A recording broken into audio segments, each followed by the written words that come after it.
기도는 매일 해야 한다는 것을 알고 있지만 막상 기도의 자리에 앉으면 무엇을 해야 할지 막막해질 때가 있습니다.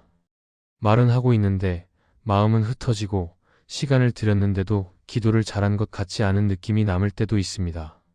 그래서 기도는 중요한데 동시에 가장 어렵게 느껴지는 신앙의 자리이기도 합니다. 열심히 하려고 할수록 부담이 커지고 반복될수록 형식처럼 느껴지기도 합니다. 많은 성도들이 기도를 놓치지는 않습니다. 그러나 기도의 핵심을 놓친 채 기도를 이어가는 경우는 적지 않습니다. 무엇을 얼마나 말해야 하는지, 어떤 기도를 드려야 응답이 오는지에 마음이 쏠리다 보면 정작 하나님 앞에 서 있는 자신의 마음은 점점 멀어질 수 있습니다. 그러다 보면 기도는 점점 길어지는데 하나님과의 거리는 오히려 가까워지지 않는 느낌이 들기도 합니다.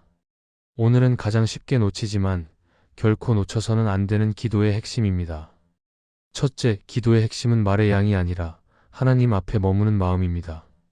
기도를 시작하면 자연스럽게 말이 많아질 때가 있습니다.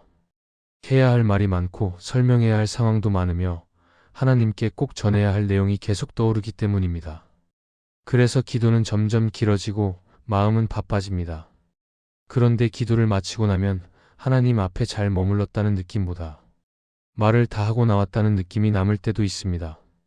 기도를 했는데도 마음은 여전히 분주하고 평안보다 피곤함이 남는 순간도 있습니다. 기도의 핵심은 말을 많이 하는 데 있지 않습니다. 하나님은 이미 우리의 형편을 아시고 우리의 마음도 아십니다. 그래서 기도는 하나님께 정보를 전달하는 시간이 아니라 하나님 앞에 마음을 두는 시간입니다. 말이 적어도 마음이 하나님께 머물러 있다면 그 기도는 깊습니다. 반대로 말이 많아도 마음이 다른 곳에 가 있다면 기도는 쉽게 흩어질 수 있습니다. 하나님은 우리가 얼마나 길게 말했는지 보다 그 시간 동안 마음이 어디에 있었는지를 보십니다. 마리아가 예수님 발치에 앉아있던 장면을 떠올리면 이 핵심이 잘 드러납니다. 그는 많은 말을 하지 않았지만 예수님 앞에 그대로 머물렀습니다. 그 자리는 설명이 많지 않았고 요청도 드러나지 않았지만 마음은 온전히 그 자리에 있었습니다. 예수님은 그 모습을 귀하게 보셨습니다. 기도의 자리도 이와 비슷합니다. 무엇을 했느냐보다 어디에 머물렀느냐가 더 중요합니다. 하나님 앞에 머무는 기도는 조급하지 않습니다. 말을 채우지 않아도 불안해하지 않고 침묵이 흘러도 자리를 떠나지 않습니다. 마음이 하나님을 향해 고정되어 있기 때문에 짧은 기도여도 깊이가 생깁니다. 이런 기도는 문제를 다 말하지 않아도 하나님께 맡겼다는 확신을 남깁니다. 하나님은 우리의 기도를 들으시고 우리의 중심을 아십니다. 그래서 하나님은 말의 양보다 마음의 방향을 기도의 핵심으로 보십니다. 기도가 힘들게 느껴질수록 말의 양을 줄이고 머무는 마음을 회복할 필요가 있습니다. 잘 말하려 애쓰기보다 하나님 앞에 그대로 앉아있는 시간을 가져야 합니다. 그렇게 머무는 기도가 쌓일 때 기도는 부담이 아니라 쉼이 됩니다.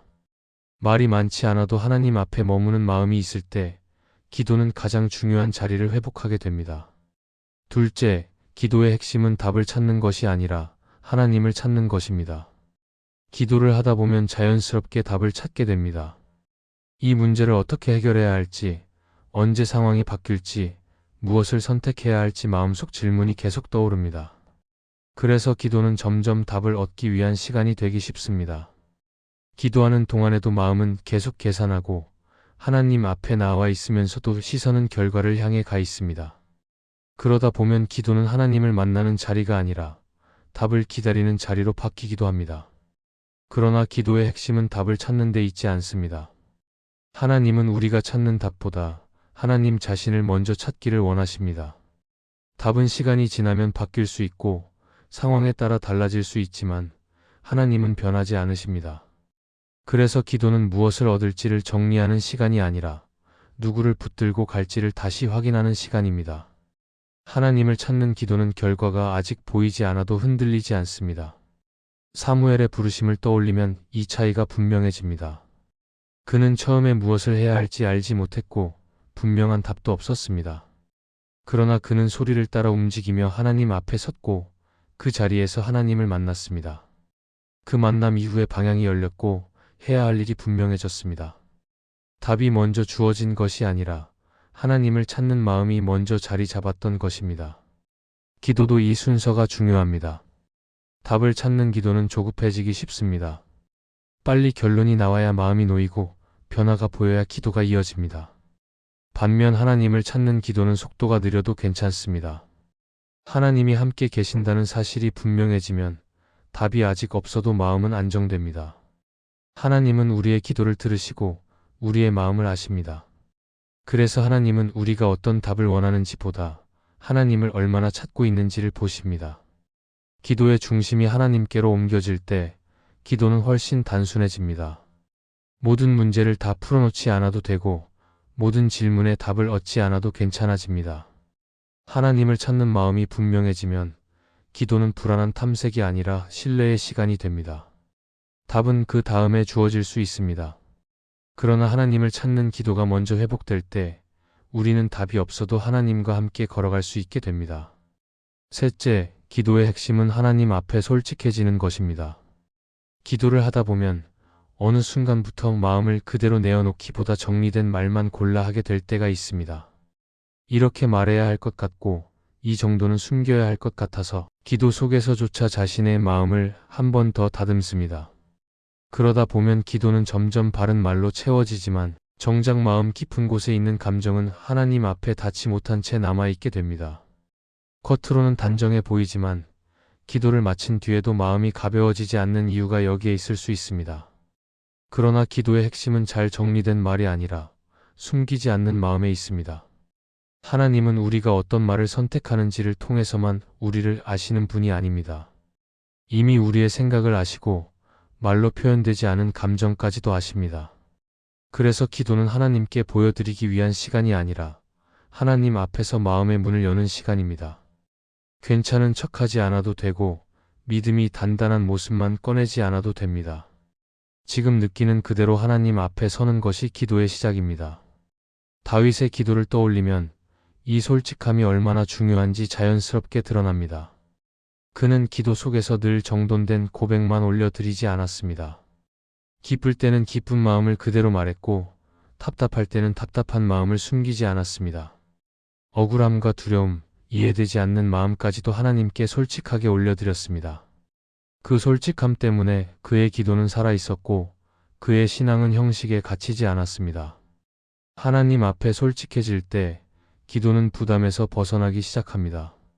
잘 말해야 한다는 압박이 사라지고 마음을 꾸며야 한다는 긴장도 내려놓게 됩니다. 그래서 기도는 더 자연스러워지고 하나님 앞에 머무는 시간이 편안해집니다. 하나님은 우리의 기도를 들으시고 우리의 마음을 아십니다. 그래서 하나님은 완성된 표현보다 진짜 마음이 담긴 고백을 더 귀하게 받으십니다. 솔직한 기도는 모든 문제를 즉시 해결해 주지는 않을 수 있습니다. 그러나 마음을 하나님께 열어두게 하고 혼자 감당하려던 짐을 내려놓게 합니다. 하나님 앞에서 숨기지 않을수록 우리는 혼자가 아니라는 사실을 더 분명히 느끼게 됩니다. 기도의 핵심은 멋있게 말하는 능력이 아니라 하나님 앞에서 있는 그대로 서는 용기입니다. 그 솔직함이 회복될 때 기도는 다시 숨을 쉬고 우리의 신앙도 자연스럽게 살아나기 시작합니다. 이 말씀이 마음의 은혜가 되셨다면 좋아요와 구독으로 함께 해주시기 바랍니다. 또한 댓글에 아멘이라고 남겨주시면 이 말씀이 더 많은 사람들에게 전해질 것입니다. 여러분의 삶에 하나님의 평안과 축복이 늘 가득하시기를 바랍니다.